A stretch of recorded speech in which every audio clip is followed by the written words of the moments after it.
Coastal highway सोडू नका. Okay, so Mumbai Goa coastal highway, त्याच्या जे ब्रिज आहेत, ओके, तर त्याचं आता काम सुरू झालेलं आहे. ऑलमोस्ट 7 ब्रिज आहेत, तर त्याचे पैसे पण मिळालेले आहेत कॉन्ट्रॅक्टरना. तर त्याचं काम आता हळूहळू मार्गी लागायला लागेल.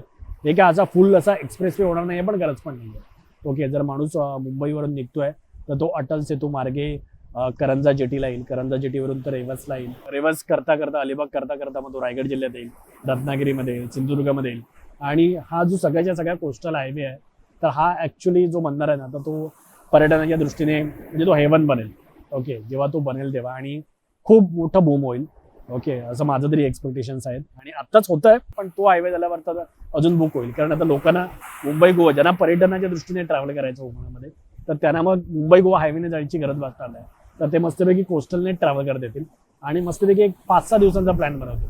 पहिल्यांदा ते येतील तर श्रीवर्धन, दिव्यागर, हरिहरेश्वरला थांबतील. त्यानंतर मग ते दापोलीला थांबतील, म्हणजे कर्डे बीच, लाडगर म्हणा, मुरुड म्हणा, हर्डे बीच म्हणा. ओके, सो तिकडे पण चांगल्या प्रकारची डेव्हलपमेंट होईल.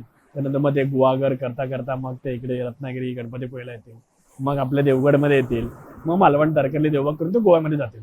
So they can plan something like a 9 days trip also, आणि दॅट विल बी ऑसम. संपूर्ण व्हिडिओ पाहण्यासाठी प्रगत लोके टॉक्सच्या यूट्यूब चॅनलला व्हिजिट करा.